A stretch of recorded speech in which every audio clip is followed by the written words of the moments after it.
Be a part of Going In Raw today at patreon.com/Steve and Larson. Starting at $1 a month, you can enjoy Going In Raw ad-free, gain access to the daily 30-minute Going In Raw post show, exclusive merchandise, and so much more. Support Going In Raw today. Click the link in the description. Boys and girls, this is the Undisputed Era. Adam Cole, Kyle O'Reilly, Roderick Strong, and you're listening to Going In Raw, baby. What's up, it's your girl, Sasha Banks, the legit boss, and you're watching Going In Raw. You like that? This is Shayna Baszler, and you're watching Going In Raw. What's up? This is the most must-see WWE superstar of all time and his lovely, gorgeous wife, Marie. And you are going in Smackdown Live. This is the glorious one, Bobby Roode, and you're watching Going In Raw. Hey guys, this is Charlotte, and you're watching Going In Raw. What's up? It's the moonwalking, trash-talking princess of Staten Island. I want to remind you all that Mela is money, and you're watching Going In Raw. Hi, this is Shinsuke Nakamura. Just keep watching Going In the Raw. This is the knockout artist, Cassius Ohno, and you're Going In Raw. Hey, Friendo, Steve here. And Larson. And welcome back to Going In Raw, the only pro wrestling podcast you need to be listening to right here at youtube.com/Steve and Larson. Can we change the name of our show to something else? Oh, yeah, Going In Anything But Raw. Going In, what the hell was that we saw last night? Yeah. Going in, why do I have to sit there for 3 hours when there's a million other wrestling things that we could be sitting through? Or just anything else with your life you could be doing. Look, man, here's the thing. Before we get into this, so we try to remain positive here. Yeah, we always aim to be positive and see the best in anything put before us, but when there's basically nothing positive in front of what's before us, I don't think we're going to sit here and I can't make stuff up. Act like it was an enjoyable experience when it wasn't. What are we supposed to do? Like sit here and just act like we didn't see what we saw? It was terrible. It was awful. Here's the thing. If you don't want the cynicism, if you don't want the pessimism, if you don't want us trashing something, that's totally cool. I understand it. Just turn this off. Well, I don't think we're going to trash it. We're going to come to it from a... I'm going to pee all over it. Well, no, you could be critical and not trash something. Yeah, it's not going to be baseless. Yeah, it's going to be... I'm going to trash it. Yeah, go ahead, trash it. But it's not like we're without basis for doing so. It was not a good program. Just watch our SmackDown recap, our NXT... 205 Live, NXT UK... Yeah. Our new shows. Yeah. They're always fun and positive. Yeah. Matt Chat, positive. This was terrible. It was not a good show. Not from top to bottom, not a good show. Oh my goodness gracious. Before we get into it, I want to remind you guys, we're of course here at youtube.com/Steve and Larson. Hit the subscribe button and the notify bell next to it. I did run a community poll last night. Let's hear this. Let's take a look at the community poll on the community tab at the YouTube. You can get notified of that, assuming you have your notifications turned on to the appropriate notification setting, which I don't even know what that is. Wow. So last night, and taking the advice of a friendo, I think his name was Michael or Matthew or something like that. Yeah. He suggested add a planning to watch later option. So now we have 5 options: yay, nay, somewhere in between, didn't watch, don't plan to, and planning to watch later. Yeah. Overwhelmingly, 42% said didn't watch and don't plan to. That's a strong plurality. Adding to that, the people who did watch Raw last night, nays came in at 33%. So 75% either hated what they saw or have no plans to watch it. That's a major problem. That is such an issue right now. 3,400 votes. That's a pretty large sample size. That's a large sample size. Yes. There is no enthusiasm for Raw right now, and the people who do sit through it wish they had those 3 hours back. Right. That's the gist I'm getting from our polling results. We're no 538, but but that we aspire. I feel like I can. The analysis of that particular the poll is spot on. Somewhere in between landed at 12%. So I'm assuming people who enjoy play, water sports. Yeah.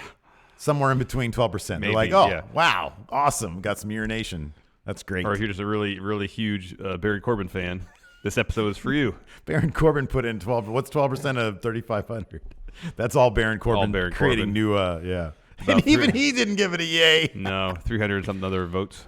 Planning to watch later, 11%. But I wonder if that number is going to tumble given what people are hearing. I'm guessing at least half of that's going to move up to the next option. Didn't watch, don't plan to. We're approaching 50% of people who took this poll who said they are not going to watch. Yeah.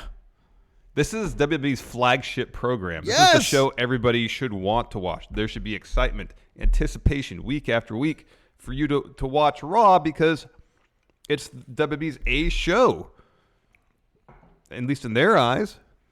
Dude. And yet it's a chore. A chore. There is no inspiration, no direction, no creativity. They're turning out the same stuff that we've seen for the last 10 years. They don't even apply the most basic conventions of storytelling that any first-year screen, that anybody who's watched 5 movies in their entire life knows inherently, instinctually. Why is it characters, they're not dynamic? Elias gets beaten up at the beginning and he doesn't come out to get any retribution at the end. Where the hell was he? None of this makes any sense. No, why Dolph and Drew had like this partnership and now that they don't hang out and we got no blow off, no feud. Why is it the one person that we both instantaneously agreed on out of the 100 superstars that they have signed from NXT Developmental, from NXT UK, from Smackdown, from Raw? Why is it out of everybody that WWE has under contract, the one person who we both agreed on? We said anybody else that isn't Dolph Ziggler. Why isn't saw that coming a mile away? Remember when Cena held an open challenge and people like Kevin Owens, Sami Zayn, Neville, all sorts of interesting matchups that we wouldn't have seen before maybe happened. And again, this is the silver lining. I'm looking into this. It's a decent match. Yeah, that one spot where the Seth kept going for the stomps was pretty good. And he won with the suplex. And that was cool. But there's way too many rest holds in this match. The only silver lining I can maybe hopefully find in that, the fact that Dolph came out, and if this is going to be an ongoing thing, is that there's a loose end they're tying up. It was the blow-off. When you don't lose via stomp, when you lose via superplex, Falcon Arrow, yeah. It's the blow-off because it was Dolph who in the previous Open Challenge beat Seth for the title. Seth gets his win back from Dolph. I like how out of all the consistencies of logic of, hey, Seth had a loss to him. He needs to pick up that win again in a convincing fashion. That's the one time they do it. When we get the 18th, I think I read this on Twitter, and I have not fact-checked it. Somebody on Twitter brought up this stat. This is on TV, the 18th time since April that we've seen Seth and Dolph in the ring together. The 18th time. And here's the problem with... And even if it's not true, it feels true. Here's the problem with every feud basically on Raw. Other than the fact that we've seen it a million times over, there's no heat to anything. Nothing. The finish, the end of the show where Finn gets beat down by this new trio of heels that are working together, the entire crowd was just sitting there silently. Yeah. No heat. Yeah. Zero heat. Hey, here's the silver lining. At least it only took him a half hour to accomplish what it took an hour to accomplish last week with the Elias beatdown versus the Braun beatdown, which literally took up the entire hour. Yeah, for the most part. The entire first hour. This week it took a half hour. Why the hell is Drew McIntyre a henchman? Why? Drew should be there. Dude, there are... His trajectory coming out of this Braun thing before last week was, this is my show. And then he goes and aligns himself with Baron Corbin. And why do we have to have another goddamn heel authority figure who abuses their power?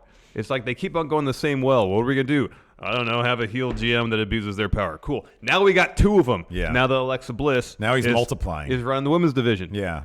It's so tiresome. It's so formulaic, and it just feels like they're just taking the same 5 pieces, putting them in slightly different arrangements, and putting it out there for us. Say, hey, here's entertainment. Look, we're doing something different. It's not different. It's the same ideas, just a different cast. Yeah. It's so boring. It's so boring. And all the talk that I've heard about Shane doing some heel turn to SmackDown, it petrifies me. Oh, it's terrifying. Because SmackDown is free from any of that right now. Completely free of any of that. It's terrifying, I know. And it's by far the more enjoyable show. Drew as your top monster heel, Baron trying to keep it all together is how you go. It's so obvious. It is so obvious. I really like Baron Corbin. I know you really like Baron Corbin. He's doing the best job he can with what he's given. He could be a really, really good, strong supporting heel, a second or third top heel to a main heel. Yeah. Drew McIntyre is everything. He should be the man. He should be. And again, it all goes back to Survivor Series. We're like, okay, we're going to book that entire show, the storyline for the entire pay-per-view around the idea of Baron keeping his job, and then end up not even mattering. And then what do we Doesn't get? matter. And hey, we don't really have instead of Braun being actually written off, and us just absence does make the heart grow fonder. What do we get? We get a sulking Braun on a hospital. He should be in a cave somewhere repairing himself. He really should. He should be doing like the last scene. Well, maybe not that far of the Nick, where Clive Owen is operating on himself. We should have Braun fixing his own elbow. Yeah. This is all we are. Exactly. Boy, that was a great scene. He gets in there, does a couple things, Yeah. sells himself back up, does this a few times. Yeah. Or freaking Anton Chigurh in No Country when he's in that hotel room. My elbow just got this hand. I have a very delicate hand when it comes to My surgery. elbow's no longer garbage. And the next week he shows up and destroys everything. Every single thing should have been done better and differently. It was another Costanza episode. Yeah. They should have followed their then the opposite of their instinct. It would have been an enjoyable show. Yeah. And there wasn't even like was there like a good match last week? I don't remember anything. Yeah, I don't remember shit. Hey, Edge and Christian show was hot. Oh my God, gotta that was watch funny. that. You have to do. I want to check out that Samoa Joe. Because I was sitting there, I was capping the footage for the We Book Raw today, which, by the way, we're going to be filming that live on Twitch, twitch.tv/Stephen Larson. It's Tway. I'm gonna see if we can get away with saying Twitch. Later on today, probably around 2:30-ish. 2:33-ish, yeah, something like about that. We've got 2 episodes we're going to be filming today. And then also we're on the, before we get into the Super Chats, we're on the Patreon. I want to remind you guys, we're coming down to the wire. We got 3 days left to be on that Patreon. If you want to get on the $20 mark, you get the Friendo Care Package. It's a comic book, a lovely comic book, stickers of my face, Larson's face, and the original Going In Raw logo, an original Going In Raw logo postcard, and of course, it's coming back this Friday. Steve W. Fun Wrestling, the Friendo Unified Championship Wrestling Draft 2019 is coming back this Friday morning, Pacific time, 9 a.m. 9 a.m. Noon Eastern. Eastern. Yes, in all equivalent time zones across the world. I just had an idea, so I got We're coming back. I got my slow Wolfpack all over print So shirt. get your Patreon, Yeah, your do $20 in. Within the next 3 days, you get that care I have package. an idea. So I got my slow Wolfpack all over print shirt yesterday. I didn't wear it today because I needed to wash it. We sold 50 of these things. It looks spectacular. Yeah. It looks really good. Don't the sell colors them on this. really Don't pop. Please don't sell them on this. It's the terrible. print is really well done. I have an idea. Okay. Next all over print shirt. OG Going In Raw logo all over print shirt. I think that'd be great. That'd be so ugly though. Is the point of this so like just to be? I think that's the point of all over print shirts, to be as obnoxious as possible. I don't know, man. Matthew Audet looked pretty cool in his. It's a great looking shirt. Is that this one? Look at Matthew Audet. It's in a that great shirt. looking shirt. He It actually looks really good. That dude's about to throw down with somebody there. I'm gonna wear mine tomorrow. I'll model it for everybody. It's a really good looking shirt. It looks really good. They did a great job. The same would apply to the OG logo? Yeah, I think so. Oh man, you're I think crazy. so. Just huge. You know what, man? I'm too much. You know what? You are too much. I am too much. Oh man, let's read these super chats and we'll talk about this shit show. Chef Dead Inside. Yeah, no kidding. Y'all kind of felt that way last night at times. Going to SmackDown Live tonight, but going to get back to work for now. So take my money. Too sweet. Have fun at SmackDown. That should be Hopefully it's fun. a fun show. I bet everybody on Raw wishes they were going to SmackDown. I know. That crowd, like beginning of the show, the crowd was into it. Yeah, man. It was a hot crowd, and then by the end, they're just defeated. Yeah. That's like what Vince wants to do. He just wants to defeat the crowd. I guess so. It's almost like he wants people to not watch his product. Yeah. Askelund did a bit of research and found that 6 of the last 7 Intercontinental title matches have been Ziggler versus Rollins. Exactly. Well, I mean, hopefully this is a blow-off then. Unless Hopefully they that's do a best it. of 7. The Matt Star 007. Bobby Roode has been botched so badly. Even the creative team are using his matches as the piss break match. I mean, we didn't mention that in our our airing of grievances. Yeah. Maybe there's a heavy metaphor there. Piss break. Maybe. Bobby Roode's matches. I don't know. W.S. Fletcher, on the other hand, Girl Scout Joe is the best Ultimate Joe. I laugh and enjoy the returning Edge and Christian show. Oh man, it was so good. And next week it looks like it's even better. Oh, this was so good. And they even had Cena in this episode. Oh, so great. Alex Ramirez, did WWE make Raw so trash So we would forget Lars. No, they're doubling down on Lars. Because there's a brand new promo for him, and yeah, they were doubling down. Yeah, they're saying he's the hottest free agent, I believe, in wrestling history or something like that. And both commissioners are going after him. They're negotiating with Lars Sullivan. I wonder if either of those commissioners know that he's got a history on message boards. I don't know. Allegedly. Jay Sean Lawrence, the go-home show for the Rumble, is here in Oklahoma City, and after last night and having second thoughts about it, hopefully they get their shit together. So they're having deals for the Raw here in town. Deals. And then for the last few weeks, I was like, yeah, maybe we'll go. But after last night, dude, I do not want to go to a Raw. I don't want to be seen at a Raw. I don't want to. Yeah, you don't want to be. Yeah, I don't want to be in bed. People, hey, what are you doing tonight, Steve? Oh gosh. I'm gonna go to the. I thought it was game tonight. They got good hot dogs here. They got a good Euro place upstairs. It's delicious. I'm here for that. I thought I was going to. Oh, they got this new vegan restaurant at Golden One that had like these fat ass looking burgers. Really? Yeah, I don't know what they're made of, man. Are Crazy they the Impossible stuff. Burgers? Have you heard of the Impossible Burgers? Oh, don't they aren't they supposed to taste super like meat? The texture is pretty close. Yeah. I've had one before. Oh yeah? Yeah, Is it crazy good or what? It was all right. Yeah. I don't know. I just went to a burger place near my old every house, day I'm thinking and it was kind of I need to either go vegan or you not. didn't go that far. I don't know, man. You either need to go vegan or not. I don't know. I got to do one thing, or either I want to be healthy or I want to eat that red meat. That red meat's terrible for you. It is, but everything in moderation, man. Nah, man. It's either yay or nay. No somewhere in between. Yes, Jay Sean, I hope the quality of Raw starts to improve. The Enforcer, Stevie Bradley, Raw is a dumpster fire. Roman, that big of a vacuum to fill. Well, here's the thing, man. Usually if somebody's out, it spurs creativity and you get to shuffle the deck. It's just so uninspired. None of that's happened. Nothing's happening. It's like Roman left, and then it was a scramble. What are we going to do? Heel authority figure. I do kind of wonder, and this is no excuse, but there might be some amount of reasoning. I always had this theory about Roman. I've talked about a little bit how I feel like things that Vince doesn't feel a lot of pressure with are the best things because he doesn't care too much, so he doesn't overdo it. He doesn't overmanage it. With Roman, he was writing his promos. It felt like he was overmanaging things. I felt like Vince wrote the entirety of the Nia Ronda segment. Well, no, it feels like that it feels like maybe with Raw, and this is like pure speculation, I'm talking out my ass here, but maybe Vince is so freaked out that Roman's gone that he's in overdrive mode. Well, it could be because PW Insider said that Vince was handling creative last night. There you go. In charge of creative. I mean, he's always in charge of creative, but like hands-on last night. Right, yeah. Your boy Will, I know the guys who make Bobby's robes and gear. It pained me to see what happened to it last night. I think that was actual pee or just water?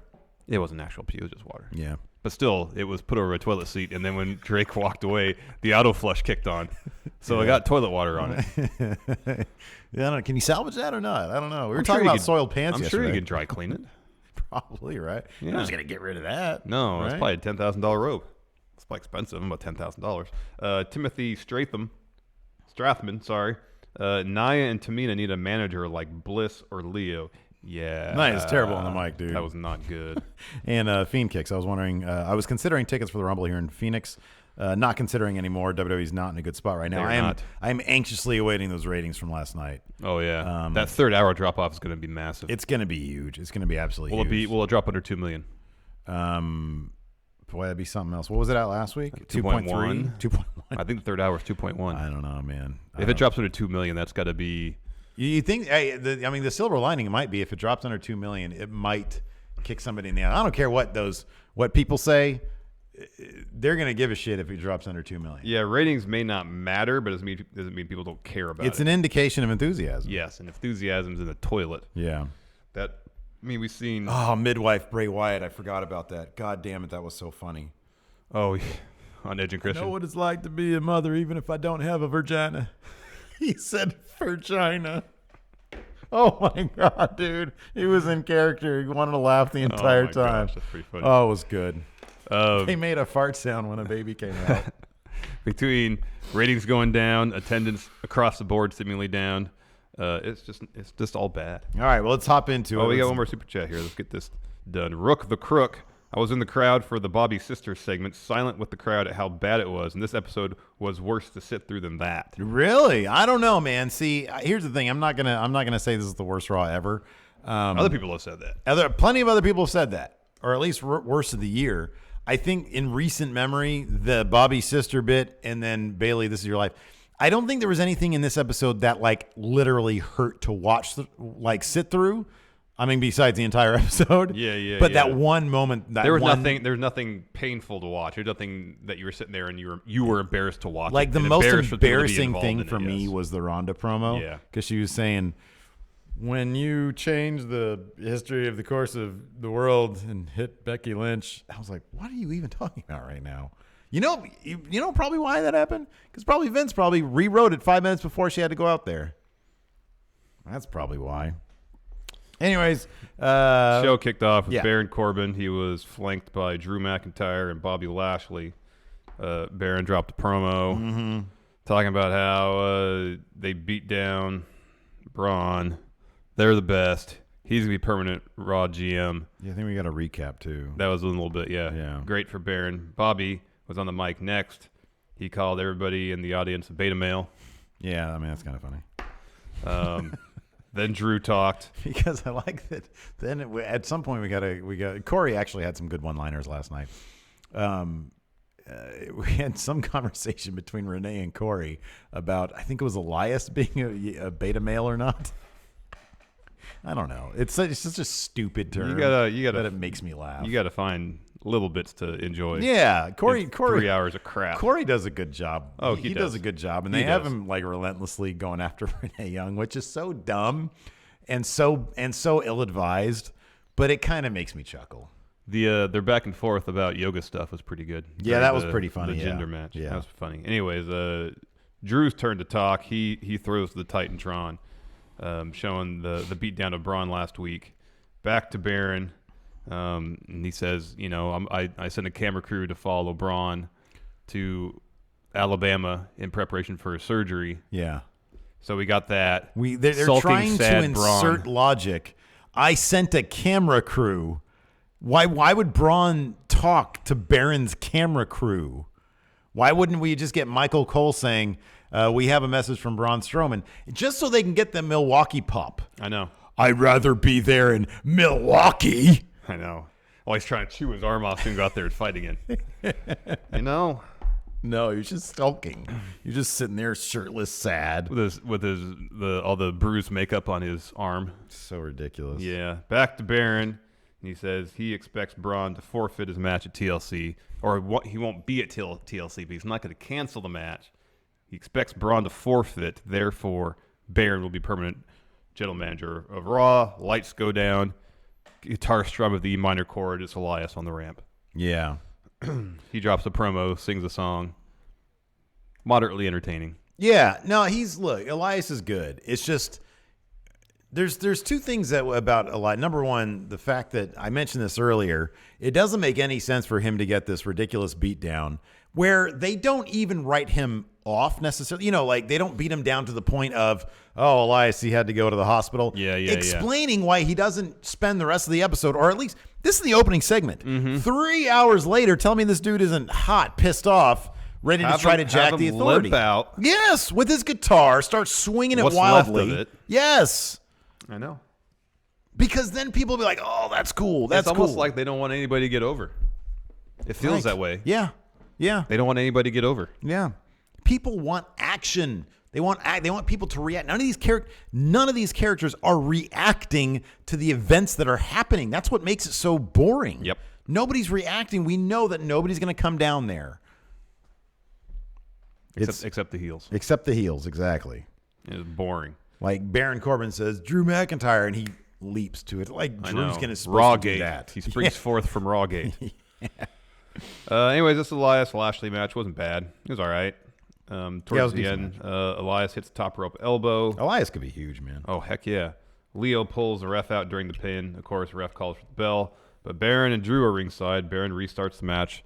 No DQ rules. We've seen this 5 times already. Elias grabs his guitar, goes to hit Bobby with it. Baron hits him a double axe handle from behind. Lashley stomps on Elias' guitar, breaks it. Baron takes a chair to Elias, hits him a few times. And then Drew lays out Elias with the Claymore. And then he hits the reverse Alabama slam on Elias onto the ring steps. Actually, that was a good spot. Yeah. Spear from Lashley. Lashley rolls Elias back in the ring. Pins him. Match is over. I mean, the only thing that I kind of appreciate with the whole Baron Corbin changing the stuff mid-roll is that for the longest time, you haven't sort of like GMs rarely take such advantage of their powers. And this is like, I don't know the first time, but this is the most blatant but logical use of his GM powers. If he's, on the losing end of something, hold on a second, it's a no DQ match. Hold on a second, it's a handicap match. I don't know that we've seen it as blatant as this before. I mean, given that we haven't really had a whole lot of GMs that are also that double as in-ring competitors. Yeah. So, I mean, that is something it's like, okay, well, that kind of makes sense. Backstage, for whatever reason, after that, even though his team, his squad, totally was fine and went over, Baron Corbin was chewing out a stage what the heck for him being interrupted by Elias. Yeah, but he was hot. He was pissed. Yeah, he was super upset about it. He had something mad. You just went over. Everything's be happy fine. You might have got interrupted, but then you destroyed Elias. It should, in the end, work out for you, anyways. Alexa Bliss walks in the frame. And Baron makes her head of women's division. Oh, he fires the stagehand as well. Yeah, he goes, Alexa, I'm busy. I got too much on my plate. You oversee the women's division here on Raw now. Even this should have been done differently. This should have been. She should have been. This is fairly silly, but for this to be, I think, more effective, wouldn't you want Stephanie putting Alexa in that position of power as opposed to Alexa being sort of the subordinate to Baron? Mm-hmm. I think that would make a bit more, because then you're teasing tension between two authority figures on the same footing. Yeah. I mean, that's a small. No, I agree. I agree. I thing. thought the same thing. I think that kind of makes sense, though. Yeah. No, I agree with that. There was a good line here, though. It'd make a lick of sense, but it was a very Baron line. He said, when he gave her the job, he said, "You look good. I look good. It's as simple as that." What are you talking about? But it's great because it's Baron. It's Baron logic. It's Baron logic, so it's fine. Because there was a little bit of I don't know, was that supposed to be some sexual tension right there? I don't know. You look good. I look good. It's as simple as that. I don't know. I chuckled that. I thought it was pretty funny. What was up with this Dean Ambrose thing? So he was getting shots. Yeah. And he was wincing when he was getting shots. Oh, yeah. Do you wince and noticeably groan when you get a shot? Fuck yeah, man. I hate shots. Really? I don't know. Last time I got it. Well, yeah. I do this. I go, like that. Yeah. Oh, you double hard now like Waymaker? Yeah, you triple hard? I stare at it when the needle goes into my flesh. Bully for you, Teddy Roosevelt. And I smile. Give me another one. Yeah. That last one was a big ass freaking needle. Yeah, they don't ever do that. No, I know. It was well, they're just gonna have a fake syringe there?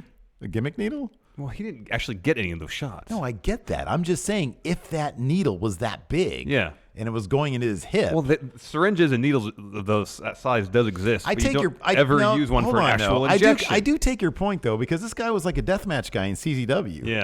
Yeah. Didn't he get a weed cutter to his head or something like that? Yes, I think he did. And a little shot. Is gonna make him but grimace. what is he supposed to do? No sell the shot? Well, the funny thing is, the 3 shots he got left these giant holes in his arm. Yeah, man. What the heck? I don't know what that doctor's doing. Man. Why do they have 2 hospital shots in the same episode? I don't know. They had 2 scenes in the hospital. And nothing about the first part of this promo, Dean was all pointing the camera hey dude. Doing the not menacing. Yeah, I know. It was quirky There's nothing scary about Dean Ambrose. It was quirky Dean, yeah. In the end, he tried to say, well, Seth has got some disease that nothing can cure except me or something like that. I like his trash talk about the audience, though. To grind me with your fat fingers. Yeah. He said fat sausage fingers. It's cheap and easy, though. It is. I don't know. I like when he refers to, I don't know. Fat, greasy fingers makes me laugh. Right. It just makes me laugh. No, that's fine. Okay, That's fine. But they're having this. We were all anticipating this Dean heel turn, saying, "Well, it'd be vicious. He's going to be a real lunatic fridge. Yeah, vicious. Yeah, mean, and he's not. He's nice, just quirky. Yeah, doing hey dude, pointing fingers at people. Hey guys. Hey Seth. Yeah. You got something wrong with you. Yeah. And I'll cure it. Yeah. By beating you up. Yeah. What you need is more cowbell. And it's just there's no menace to it. Yeah. Like give him something that's atmospheric. Like he's in this boring doctor's office, fluorescent. Oh, lights. that'd be good. Yeah. No, something really atmospheric. Like Yeah. he's in like the Human Centipede's guy's office. You remember in Batman? Yeah. The place where Jack Napier goes to get Axis Chemicals? No. He goes to a doctor, doesn't he? Oh, to get his face fixed. Yeah. Something like that. Yeah. Mirror. I don't think you should mirror. That's right. I don't think he kills that doctor. Something like that. Like atmospheric. like a back alley Dark, doctor. Yes. Do they have back alley doctors for just like, tetanus shots or rabies vaccinations? I don't know. Yeah, the rabies vaccination. Get out of here with that. It's so corny. It's so darn corny. It's super corny. All right, he's in the hospital. It's so bad. Let's do another hospital shot. Well, it's like in beforehand, Michael Cole's like, oh, we got the special interview with Dean Ambrose, and oh, you better prepare yourself. This is really disturbing. This is really disturbing. I'll be honest, man. I don't like getting shots. I kind of found maybe it was a little disturbing. I could see that. I could see people being disturbed by it. I see what you're saying, though, like a dirty hospital. Yeah, like, atmosphere. Like Kaiser. There's just no... He's an off-market doctor. Yeah, I know. He had to go to urgent care.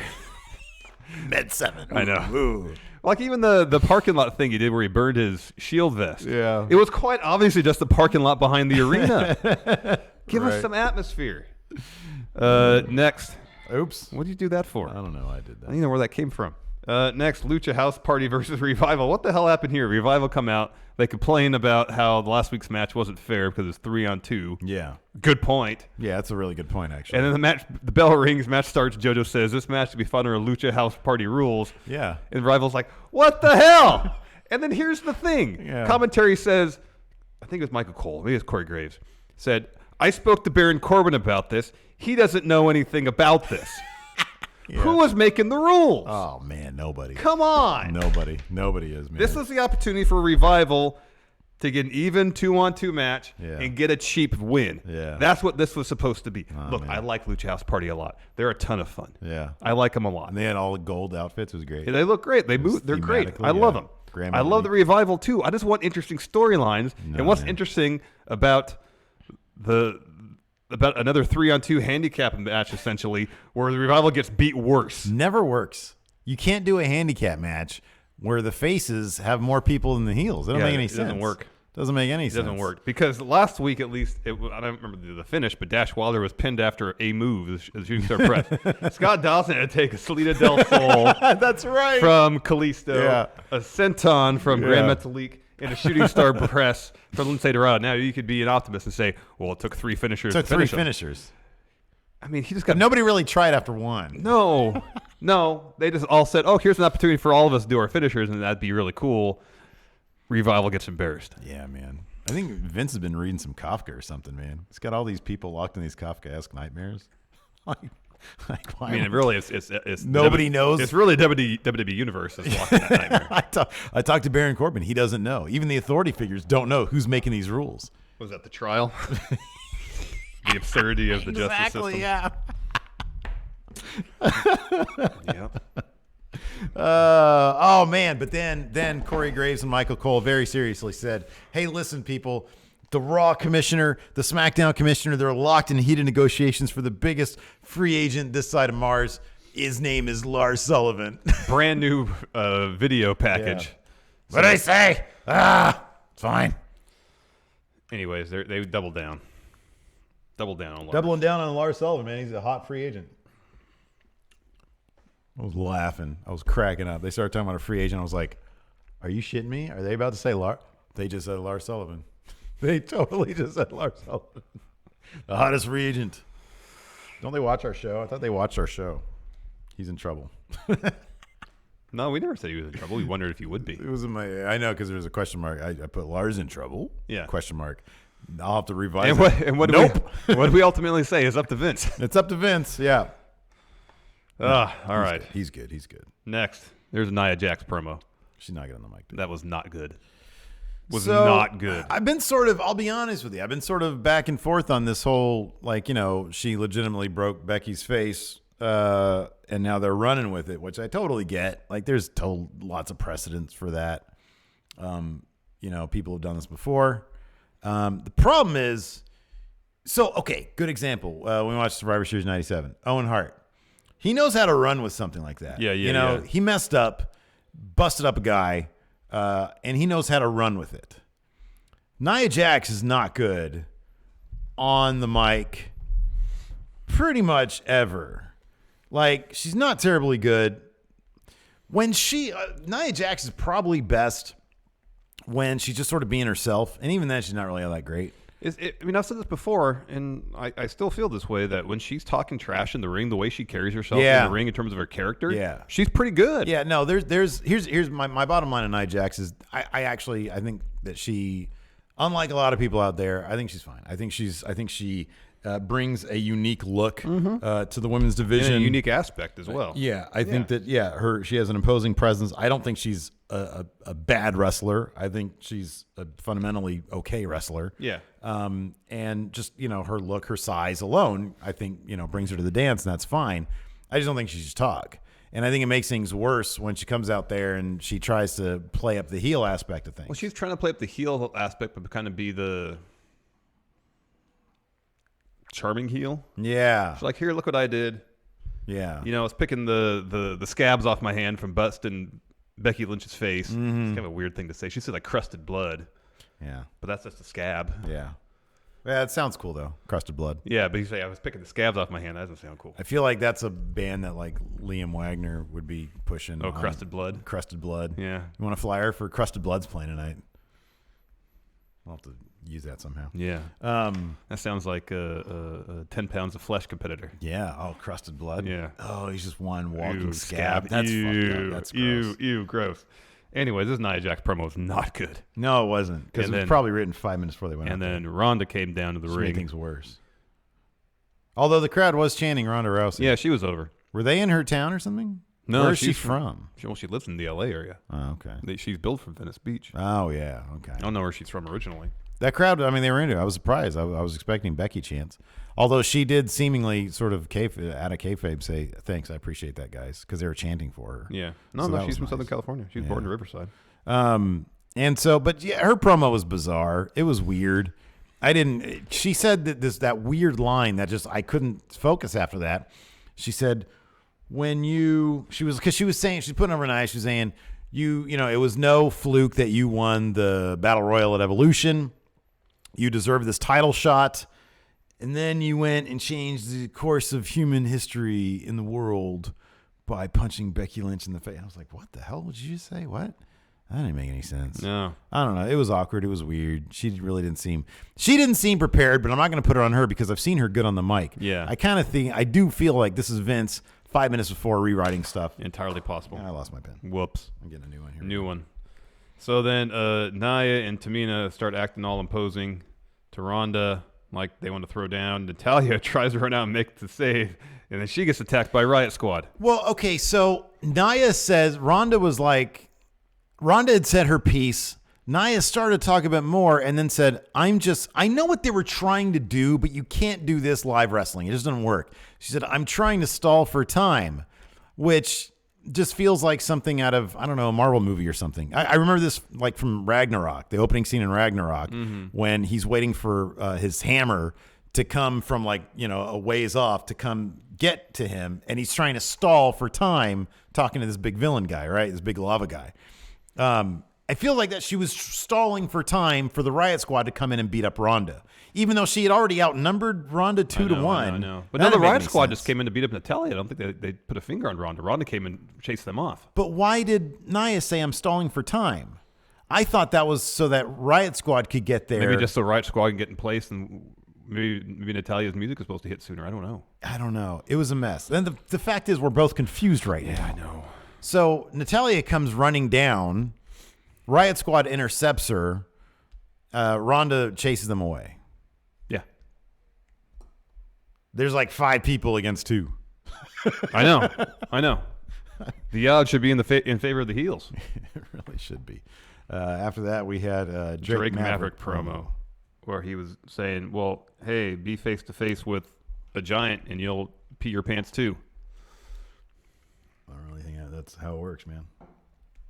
Don't think it is. Lots of smaller guys have been face-to-face with Big Show. I can't remember anybody peeing their pants. Not really. Much less peeing their pants and like pressing down on the pelvis. Down so I could see their bell end. Next, we had AOP versus Chad Gable and Bob Roode for the Raw tag titles. Oh, dear. Gable and Roode did an interview and they said, well, joke time's over. Time to be serious. Prove that our win last week was no fluke. Okay, so that little segment is actually pretty good. Yeah. That was actually pretty good. Yeah. I feel like they're kind of getting some chemistry, maybe. Roode and Gable. Well, I mean, given the situation, it's time for them to be serious, and he's not like, being doing the thing. Yeah. So that's fine. So he said that. Yeah, he said that's why I teamed with Bobby Roode for opportunities like this. Pretty early on, Drake just goes and gets Bobby's robe and puts it on, like sort of starts messing with it, and then runs off with it. And he takes it off or takes it up the ramp with him. But he goes backstage. Match goes on the Titantron. Drake's in a public restroom in the arena somewhere. Yeah. And it cuts back to the match. Back to Drake saying, hey, Bobby. Yeah. Not so glorious now. He puts the robe over the toilet, urinates on it. Mm-hmm. Probably not real pee. Probably not. And then turns around, you hear the toilet flush. Yeah. So again, that robe got some toilet water on it. Well, because before he didn't just like lay it over the toilet. He like put it in there and then put his foot on it to sort of dunk it in there a little bit. Like he was making a secondary toilet out of Bob Roode's robe. Right. Yeah. Yeah. Some sort of receptacle for his urine. Right. It was like a sub toilet. Yeah. Sub bowl. Yeah, it was like a toilet liner. A robe toilet liner. So he pees in it, turns around, talks some trash, and all the while Bob Roode's just fuming. And you have a chance at the tag team titles here. Concentrate, Bob Roode. You got like 5 of those robes. They're not cheap, I understand. If I ever were invited to be on Cultaholics, what is it called? Straight to Hell.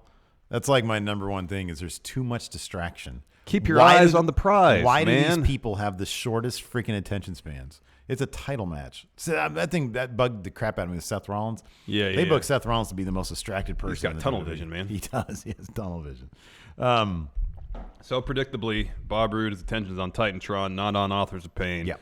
He gets pinned after a powerbomb neck breaker. AOP retains. How come AOP doesn't do Last Chapter anymore? I don't know. Because they don't want them to be cool. Because they want them to be crap. Because he got 2 like big dominating dudes, and they put him with Drake Maverick instead of Paul Ellering.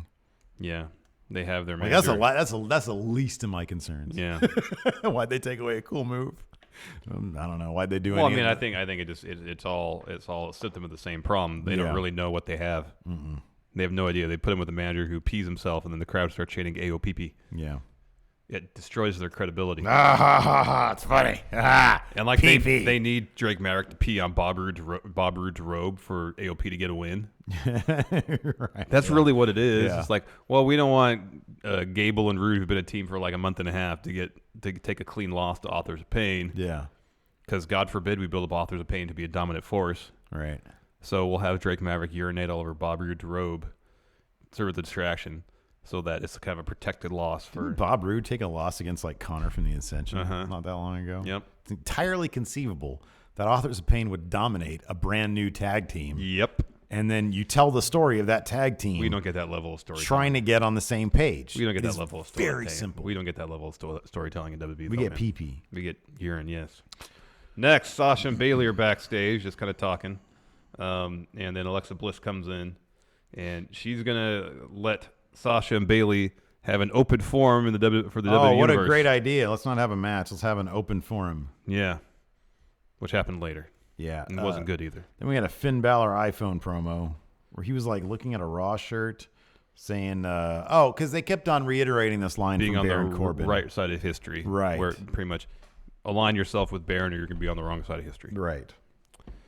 Next, Ember Moon versus Alicia Fox. It was announced that Ember Moon's new mixed match challenge partner is Kurt Hawkins. He's replacing Braun Strowman. That is great. I don't know whose idea that was. It's kind of brilliant.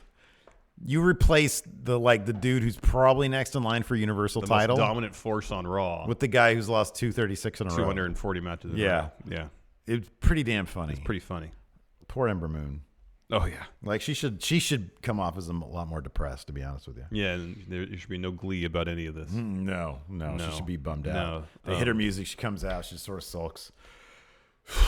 She shouldn't be joining No Way Jose's conga line after her match. No. She should just walk backstage silently and alone. Mm-hmm. Just depressed. Exactly, She wants nothing to do with her partner because he hasn't won in like 2 years. Because he's garbage. Anyways, Ember Moon picked up the win over Alicia Fox within the clips. Kurt Hawkins celebrated like he'd won his first match in 5 years. That was actually the lone sort of funny bit about he comes running up to her. She gets out of the ring. She's happy she won. And he freaking attacks her in joy. And she gives this really freaked out look like any normal person would. Yeah. I like that. I really wish that they would, A, push Ember to the moon, so to speak. Yes. And B, really emphasize her actual personality. I know. Because by everything you can see about her, her actual personality is incredibly charming. Yeah, I know. She really comes off like a relatable person. Totally. As they're celebrating, No Way Jose's music hits. He walks down the ring with Conga Line. They join Conga Line for No Way Jose's match against Jinder Mahal. Jinder won with the Colossus. The highlight of this match, though, was Renee Young and Corey Graves arguing about yoga. Yeah, this was pretty funny. It's pretty funny. That was good. Couple of poses they referenced. Downward Dog, of course. Mm-hmm. What was the corpse one? I don't know corpse pose. Oh, yeah. I know Downward Dog. Okay. I've done the DDP yoga. I know Downward Dogs and that. I don't remember corpse pose. I think Downward Dog, everybody knows Downward Dog. It's the one thing everybody knows. Yeah. That's why I know it. It was good to see No Way Jose. I do like that they were talking about how Jinder Mahal used to be a WWE. Corpse pose is lying on your back. Perfect. Jinder Mahal used to be WWE champion, and this would be a huge pickup for what's his face, No Way Jose, to win against Jinder. and then Renee said, they were like, hey, and it was funny on both sides because Corey was like, Jinder Mahal, former WWE champion, trying to get started back up on the way, to the top again. A win against No Way Jose would be a good start here. I'm like, if you're stuck in a hole, that's barely digging your way out of the hole, Yeah. Like the fact that you're even having a match against No Way Jose is digging yourself further in the hole. Mm-hmm. Winning against No Way Jose is just going to put you back to even. Yeah, pretty much. And a win for No Way Jose would do nothing for him because he'd be back on main event next week. Next, Seth Rollins versus Dolph Ziggler for the 100th time this year. Seth came out, dropped a promo. So you knew before you actually watched, I'm assuming. Yeah, that Dolph was going to. Oh, didn't I text you? Yeah. I said, ha ha ha, Dolph. And I said, yeah, we should have totally seen this coming. In a way, the funny thing is, God bless all the friendos out there. Our Twitter lit up with, oh my God, you totally called that it's not supposed to be this. Yeah. I know. Yeah. So like you said, Seth cut a promo first. And it was Dolph. That stupid Dolph. record scratch, why is that still there? I don't know why that's still a thing. Of course, he has a mic and he has to talk too. Dude, I'm sorry. There are some people, they're signing so many great talents, and Dolph is just not a guy I want to see anymore. I just don't. Be a producer. I just, as a fan of the product, I'm so overseeing him. He doesn't make me happy, dude. No, I understand that. You know what I mean? Yeah. I don't want to crap on somebody having a job. He's making a ton of money. That's good for him. I'm happy for him. But God, I'm so tired of seeing him. There's zero situation. I'm just more upset that they didn't follow the Dolph Drew storyline to his logical conclusion. Why would they do that? There's no reason for them to do that because it'd be logical. It just might actually be satisfying and fulfilling. It's very possible. But it's never going to happen at this point. Nope. Wasn't Daniel Bryan supposed to face Shane McMahon at WrestleMania? In what universe is it not Daniel Bryan versus The Miz at WrestleMania? Yeah. For their blow-off. How was that not the original plan? Yeah. I know. It's obvious. Mm-hmm. You have money-making opportunities laid before you, WWE, and yet you think, oh, Shane in a high-profile match, that's going to make a lot of money for us. Mm-hmm. No. Yeah. No, I don't know anybody that really cares to see Shane wrestle. Yeah. I don't. You don't. I don't really I don't know anybody who really cares. I mean, I like Shane. He seemed like a good dude. Yeah. For the most part, near as I could tell. And he actually had a pretty good showing in Survivor Series. That's the perfect forum for him, though. Yeah, totally. Yeah. You know, a 10-man tag match where he's not the featured attraction. Exactly. Yeah. That's fine. I don't mind that. Yeah. Have him in a tag match at WrestleMania. Cool. I don't care. But in no universe should it be Daniel Bryan versus Shane McMahon in a high-profile match at WrestleMania. It just shouldn't happen. I'm still kind of bullish that's actually going to happen, though. No, it's not going to happen. Yeah. That was the original plan. That's what Meltzer said before they put the belt on Daniel Bryan. Yeah. And the heel turn and all that. So, anyway. On the other hand, dude, he is best in the world. Maybe he'll win the WWE title. Entirely possible. It will be Daniel Bryan versus Shane McMahon. Totally possible. This was cool, though. So the match actually wasn't bad, but it wasn't terrible. It was a lot of wrestles. There's a lot of wrestles. I mean, dude, I'm a huge fan of Finn Balor, and him and Seth Rollins put on great matches. If I saw 17 of them, I'd be over it. I don't care who it is. Yeah, I'd be over it. I would be over it. Honestly, Okada Omega 17, I'd probably be over that. Oh, they might be fine. They might find new ways to make it interesting. 17 times is a lot. Yeah, it's a long time. That's a lot. It is a lot.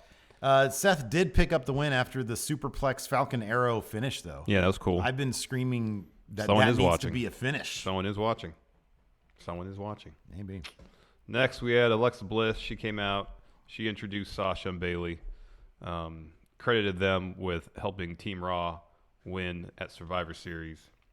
And she said, "Here's an open forum. We'll take questions from people in the audience." And then she proceeded to talk trash to pretty much everybody in the audience. Some of that was funny. Some of that was kind of funny. She said, "Sir, you just have a blank look on your face." Oh, that's just your face. Some of that was pretty funny. Yeah. So they come upon an audience member. She says, "Well, what would you change in the women's division?" And Bayley says, "You know what? I think we're in pretty good shape. I really wouldn't change much of anything." It's a terrible answer. Yeah. And then Sasha says, "Well, I'd change one thing. I'd send Alexa Bliss back to SmackDown." That's pretty much it. And then Bayley says, "No, wait. I'd send her back to hell where she came from." Yeah, there could have been a funnier line there. Oh, yeah. Like, garbage is a funny word. Yeah. I'd send you back to garbage or something like that. I don't know. Yeah. I send you back to, I don't know. There's like a million different I thought things. she didn't say NXT. Oh, that'd be funny. Send you back to. So you can learn how to wrestle or something like that. Yeah. That'd be some decent trash talk. Yeah, that'd be good. Anyways, Mickie James, Alicia Fox, and Dana Brooke run to the ring and start beating up Sasha and Bayley. But then Sasha and Bayley clear the ring. Yeah, I looked away and I was like, oh man, they're getting beat down. And I looked and I was like, and they how are they still standing tall right now? I'm so confused right now. That didn't make any sense. Didn't make any sense. Yeah, the main event, Finn Balor versus Baron Corbin, another match we've seen about a dozen times. Yeah. It was decent enough. Towards the end, Baron avoids a coup de grace. He rolls out of the ring, grabs a mic, and says, "Oh, I'm going to make this a handicap match now. Here's my partner, Drew McIntyre." Yeah. They beat up Finn a little bit. Drew hits Claymore, gets the win.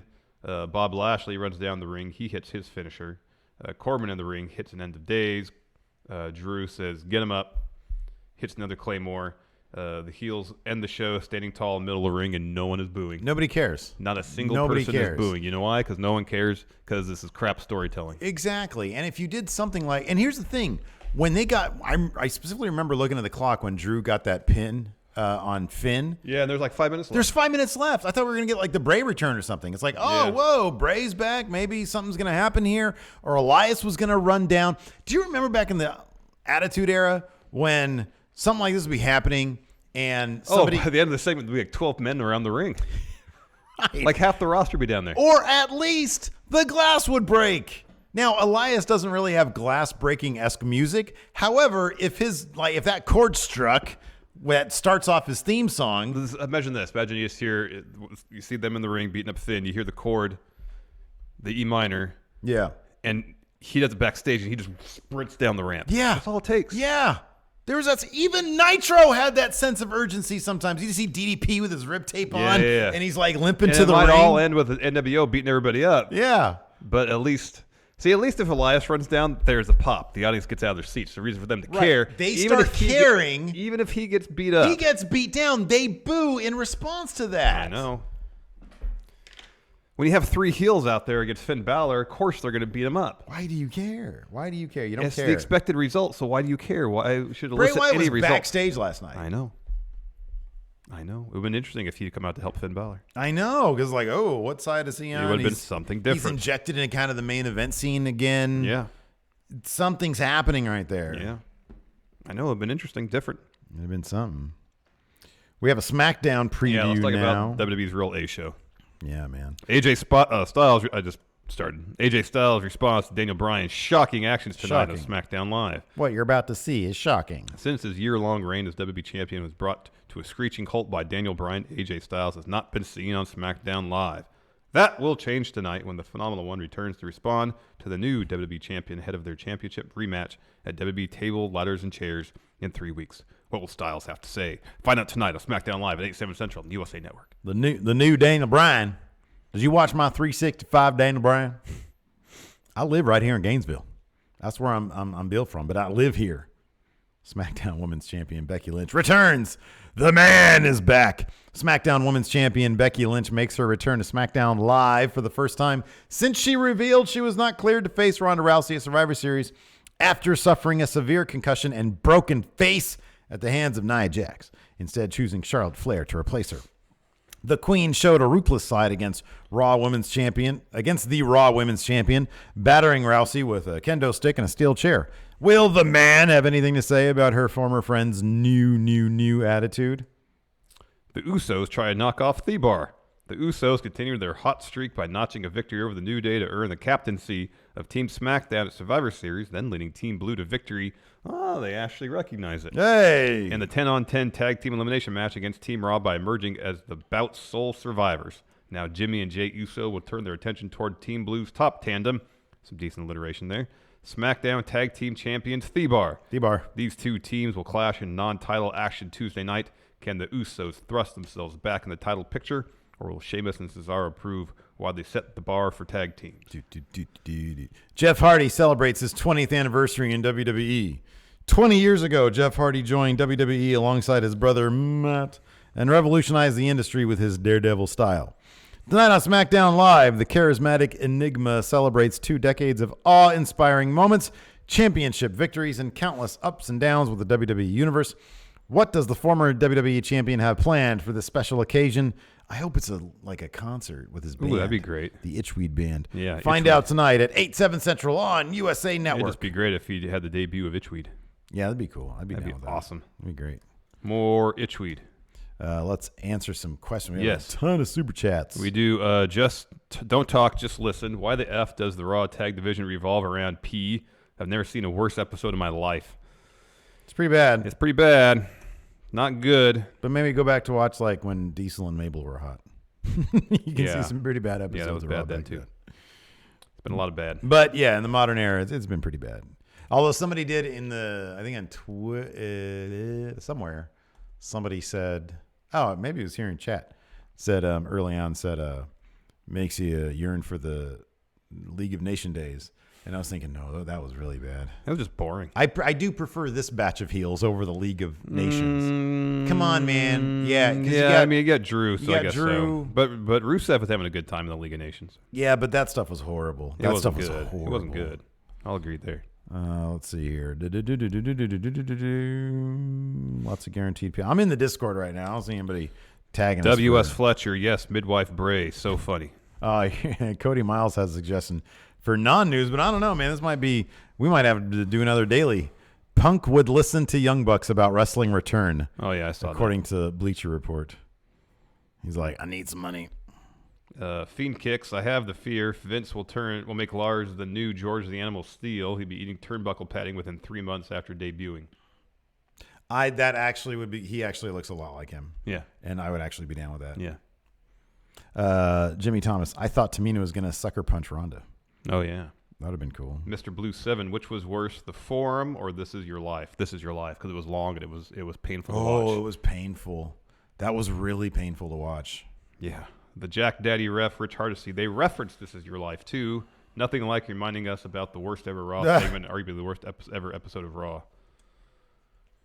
Ouch. Jay Sean Lawrence, any chance we see some UK talents in the Rumble? I hope so. Trent 7, oh gosh. Liverpool's number You one. should come out at number 1 spot then. Kai Highwell, sorry if I'm jumping ahead, but anyone hate that Drew men and boys line? Feels like Vince burying the popular little guy. Towards the end, he said something to Finn when he's telling Baron Yeah, dude, here's and Bob the thing. to pick him up. Yeah, here's the thing. I wouldn't mind it if they actually booked Finn as a credible threat to anybody larger than him. Mm-hmm. But they've lost that. He yeah. totally used to be, and Yeah. they lost that.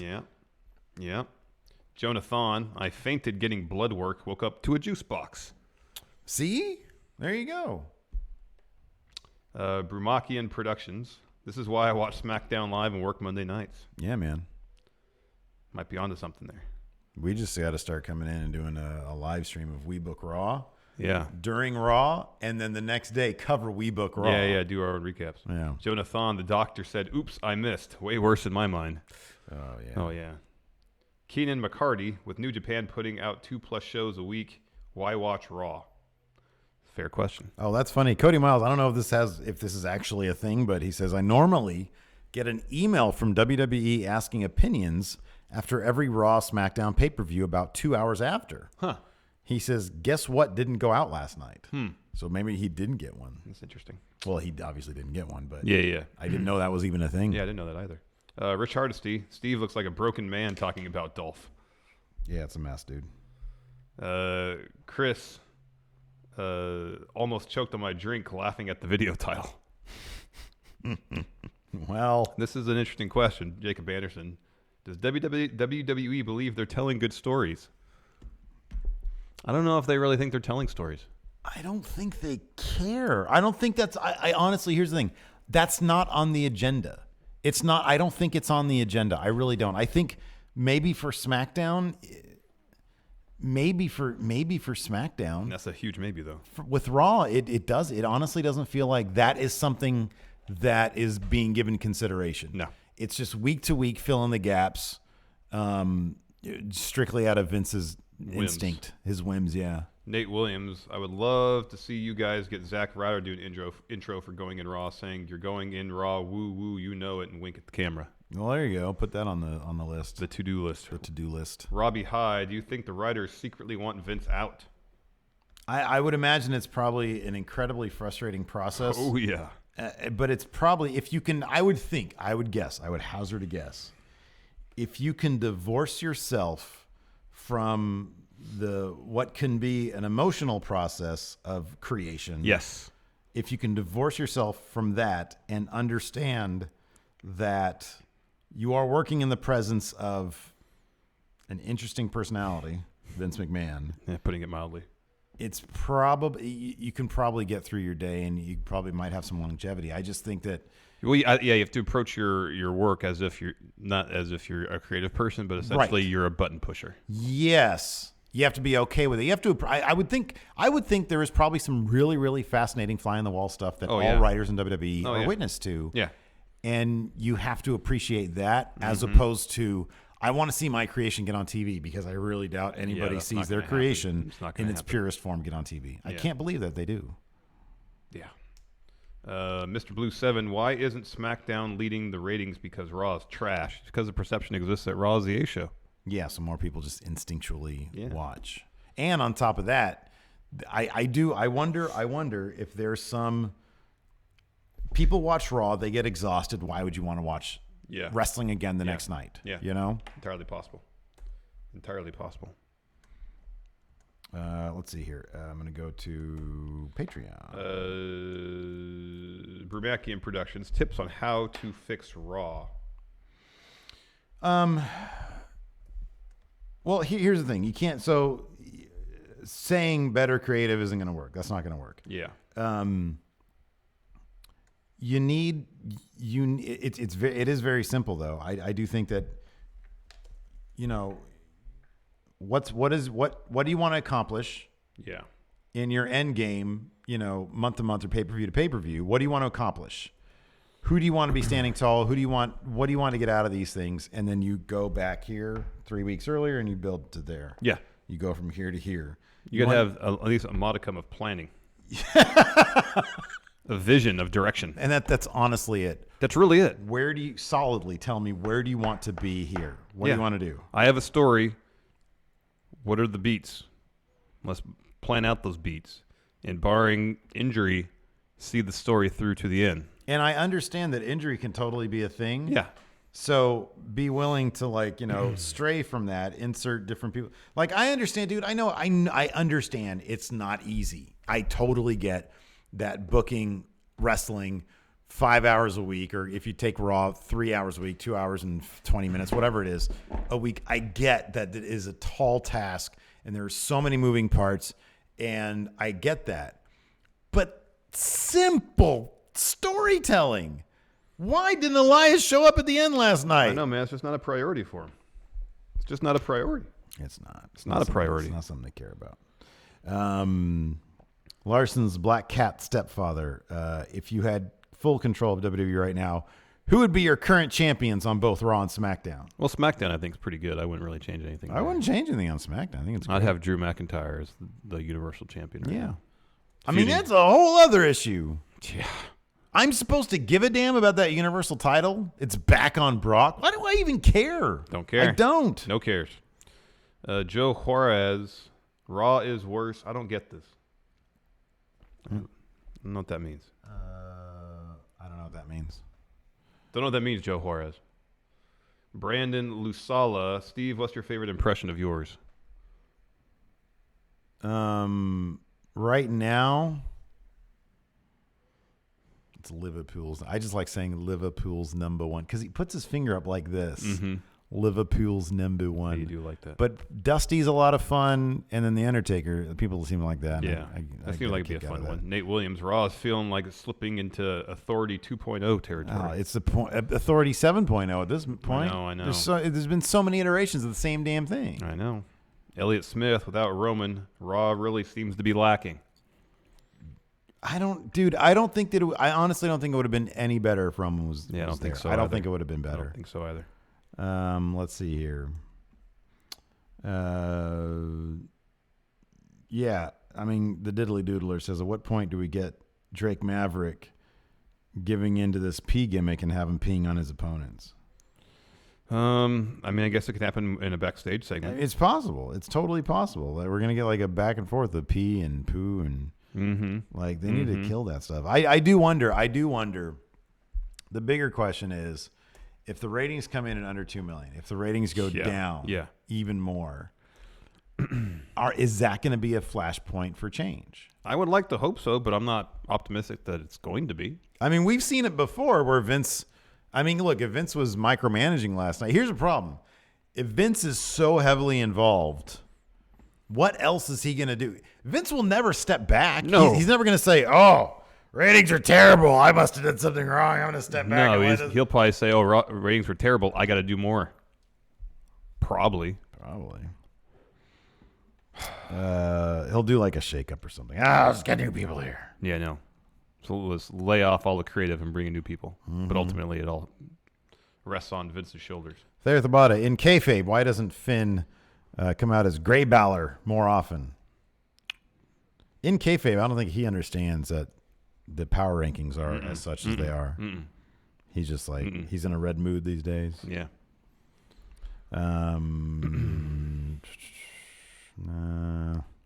Here we go. Jake the Photog, first time patron. I've been following you guys since 10 for the win. You guys have given me some great laughs during some rough days, so thank you. What other weird medical procedures should Dean partake in while he's cutting promos? That's a good question. Get his tonsils removed. Oh, that'd be yeah, that'd be good. That'd be good. Hair plugs. Yeah, that's messed up, dude. That's weird. That's weird. I don't know if that hurts. Do you think hair plugs hurt? I have no idea. Probably. Yeah, they might. I don't know. Probably look all weird. What was it? Arrested Development. Yeah. That was disturbing. David Cross had a bad hair plug. Yeah. Oh, that was so messed up. Joseph McInnes. Why does Vince hate the revival? I don't know. I don't know, but he kind of does. He obviously does. They should be like the perfect heel tag team. I know, man. Both of them in Authors of Pain, and then Authors of Pain's manager has a P gimmick. This is the easiest question to answer. The 6-inch Cyclops asks, who should have answered Seth's open challenge? Anybody that isn't Dolph Ziggler. Drew McIntyre. Anybody. And then have Dean cost Seth the belt. Anyone. It's so easy. Anyone who isn't so Dolph Ziggler. Easy. This stuff should just write itself. It's not hard. No, man, it's not. It's not hard. So damn frustrating. J Bob. Another first-time question. Who do you guys see stepping up to challenge Baron Corbin and company while Braun is injured? Or do you think we're just going to get this until Braun returns? It seems like we're going to get this until Braun returns. Continually this. Until Braun comes back. Because Seth is preoccupied with Dean. Finn seems to be a non-factor. Finn's a non-factor. So you have Finn and Elias. Are there any other faces who they can then squash also? Why are they so light on faces? That's weird. Because they don't want to get anybody over. Because, yeah. They just don't want to get anybody over. That's so weird.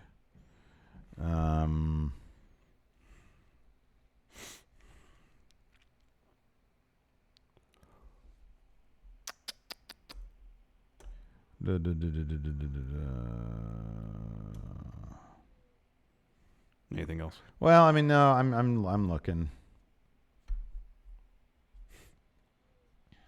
Boy, I am looking for questions here. James Fletcher, could you ever see WWE doing like Impact Wrestling with the option C where they cash in an X Division title? Well, they have that with Money in the Bank. They kind of have that already. No.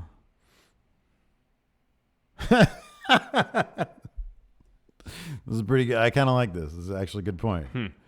Wade Fox. Why didn't Bobby Roode take a cue from his mixed match challenge partner and start crying while his robe is being defiled?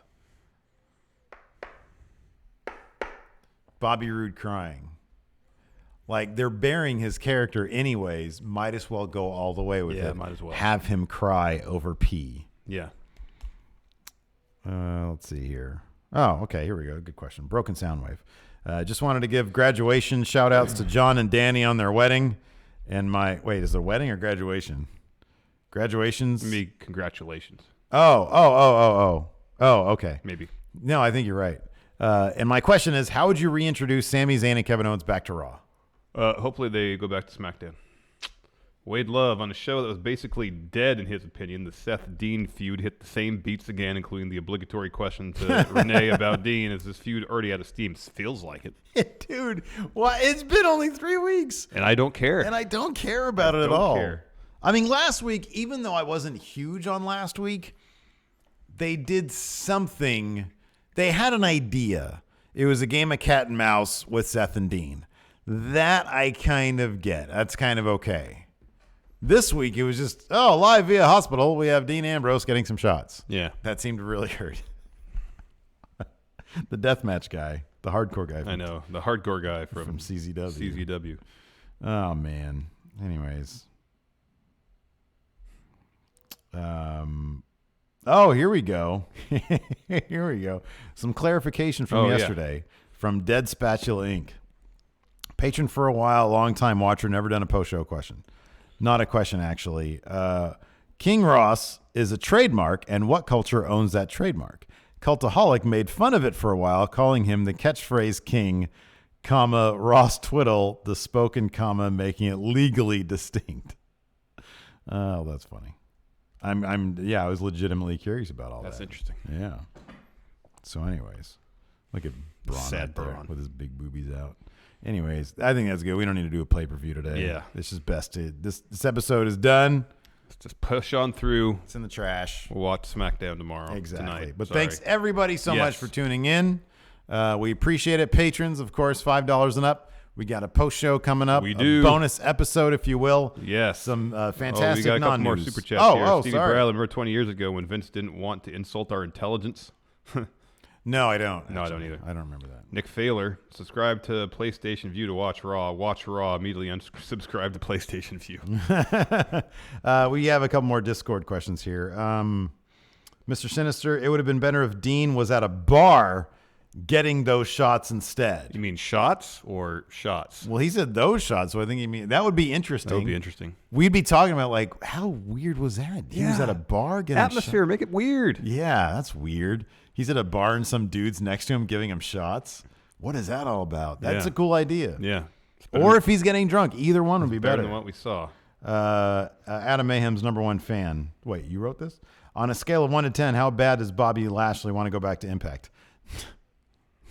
He doesn't. He probably doesn't want to go back. I don't think he wants to go back. And then, yeah, that's good. That's good. Oh, no, here we go. Cody Miles provided proof. Here's one from Survivor Series and Raw after. WWE wants your opinion. That's interesting. And he did not get one this time. They know it was a subpar product. Anyways, that's it for show. Thanks so much, everybody, for tuning in. Thank you very much. We appreciate it. And patrons, stay tuned. Stay tuned. We'll be back in a few minutes. Yeah, until next time, we'll talk to you guys later. Goodbye.